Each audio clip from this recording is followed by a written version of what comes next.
تو آج کسی بھی علاقے میں چلے جاؤ یا کسی بھی بستی میں چلے جاؤ تو بستی والوں کی آپس میں ایک دوسرے کے ساتھ دشمنی ہوتی ہے،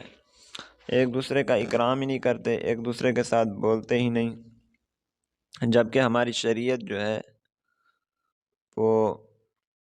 جب دوسرے ایک عام مسلمان آدمی کا اکرام کرنے پر اتنا ثواب اللہ تبارک و تعالیٰ عطا فرماتے ہیں،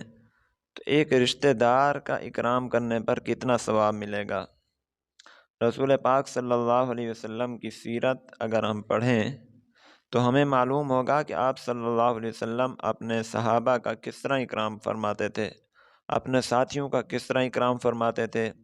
اپنے پاس آنے والے دور دراز کے مہمانوں کا کس طرح اکرام فرماتے تھے۔ لوگ آتے تھے، آپ صلی اللہ علیہ وسلم کے اسی اکرام اور اخلاق کو دیکھ کر مسلمان ہو جاتے تھے۔ حضرت جریر رضی اللہ تعالیٰ عنہ حضور اقدس صلی اللہ علیہ وسلم کی خدمت میں ایک دفعہ حاضر ہوئے تو حضور صلی اللہ علیہ وسلم ایک گھر میں تھے جو صحابہ کرام رضوان اللہ تعالیٰ علیہم اجمعین سے بھرا ہوا تھا۔ اس میں کثیر تعداد میں حضرات صحابہ کرام موجود تھے اور کسی نئے آدمی جو آنے والا ہو اس کے بیٹھنے کی جگہ نہیں تھی۔ تو آپ صلی اللہ علیہ وسلم نے دیکھا کہ کہیں بھی کمرے میں جگہ نہیں ہے جہاں حضرت جریر بن عبداللہ رضی اللہ تعالیٰ عنہ کو بٹھائیں، تو وہ باہر ہی کھڑے ہو گئے۔ تو آپ صلی اللہ علیہ وسلم نے ان کا اکرام فرمایا، ان کا خیال فرمایا کہ اپنی چادر ان کی طرف پھینکی اور فرمایا اس کو بچھا کر اس پر بیٹھ جاؤ۔ اب دیکھیں بھری مجلس میں حضرت صلی اللہ علیہ وسلم نے کسی صحابی کی چادر لے کر نہیں پھینکی، بلکہ اپنی چادر جو ہے انہیں حضرت جریر رضی اللہ تعالیٰ عنہ کو دی اور فرمایا اس کو بچھا کر اس پر بیٹھو۔ تو اب ہم سوچیں کہ ہم کسی کے اکرام میں آج زمین پر اپنی چادر بچھانے کے لیے تیار ہیں، اس کو تو ہم اپنی ہتک سمجھتے ہیں۔ تو آگے وہ بھی صحابی تھے، انہوں نے چادر لے کر نیچے بچھایا نہیں بلکہ اپنے سینے سے لگا لی اور اسے چوم کر حضور اکرم صلی اللہ علیہ وسلم کی خدمت میں واپس کر دیا اور عرض کیا یا رسول اللہ، اللہ آپ کا ایسا اکرام فرمائے جیسے آپ نے میرا اکرام فرمایا۔ تو حضور صلی اللہ علیہ وسلم نے فرمایا کہ جب بھی تمہارے پاس کسی بھی قوم کا قابل احترام آدمی آئے تو تم اس کا اکرام کرو، یہ نہیں دیکھو کہ یہ نیک ہے یا بد ہے یا کیسا ہے۔ جب مہمان بن کر تمہارے دروازے پر آئے تو اس کا اکرام کرو۔ تو رسول پاک صلی اللہ علیہ وسلم کی تعلیمات تو یہ ہیں۔ تو جب کسی عام قوم کا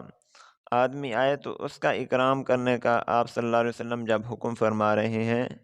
تو اپنے مسلمان رشتہ دار ہیں، جو بھائی ہیں، دوست ہیں، کزن ہیں، ان کا اکرام کرنے کا شریعت کس طرح تاکید کرے گی اور کتنا ثواب اللہ تبارک و تعالیٰ عطا فرمائیں گے۔ حضرت عمر رضی اللہ تعالیٰ عنہ، ان کا واقعہ بھی ذکر ہے حدیث کی کتابوں میں کہ ایک دفعہ حضرت عمر رضی اللہ تعالیٰ عنہ تکیے پر ٹیک لگائے ہوئے تھے۔ حضرت سلمان رضی اللہ تعالیٰ عنہ کو دیکھ کر انہوں نے وہ تکیہ حضرت سلیمان رضی اللہ تعالیٰ عنہ کے لیے رکھ دیا۔ حضرت سلمان رضی اللہ تعالیٰ عنہ نے کہا اللہ اور اس کے رسول صلی اللہ علیہ وسلم نے سچ فرمایا۔ حضرت عمر رضی اللہ تعالیٰ نے کہا اے عبداللہ، اللہ اور اس کے رسول کا وہ فرمان ذرا ہمیں بھی سنائیں۔ تو حضرت سلمان رضی اللہ تعالیٰ عنہ نے کہا ایک مرتبہ میں حضور اقدس صلی اللہ علیہ وسلم کی خدمت میں حاضر ہوا، آپ صلی اللہ علیہ وسلم ایک تکیہ پر ٹیک لگائے ہوئے تھے، تو آپ صلی اللہ علیہ وسلم نے وہ تکیہ میرے لیے رکھ دیا، پھر مجھ سے فرمایا اے سلمان، جو مسلمان اپنے مسلمان بھائی کے پاس جاتا ہے اور وہ میزبان اس کے اکرام کے لیے تکیہ رکھ دیتا ہے تو اللہ تعالیٰ اس کی مغفرت ضرور فرما دیتے ہیں۔ تو یہ ہے حضرات صحابہ کرام کے اعمال۔ یہ واقعہ حیات الصحابہ جلد 2 صفحہ 561 پر موجود ہے کہ اب کسی کے لیے تکیہ رکھ دینا، کسی کو بیٹھنے کی جگہ دے دینا، یہ تھوڑا سا اکرام ہے، معمولی سا اکرام ہے، لیکن اس پر سارے گناہ انسان کے معاف ہو جاتے ہیں۔ تو اللہ تبارک و تعالی ہمیں ان معمولی چیزوں پر توجہ دینے کی توفیق نصیب فرمائے، اور ان چھوٹی چھوٹی چیزوں سے زیادہ آخرت کا فائدہ اٹھانے کی اللہ تبارک و تعالی ہمیں توفیق نصیب فرمائے۔ وآخر دعوانا الحمد للہ رب العالمین۔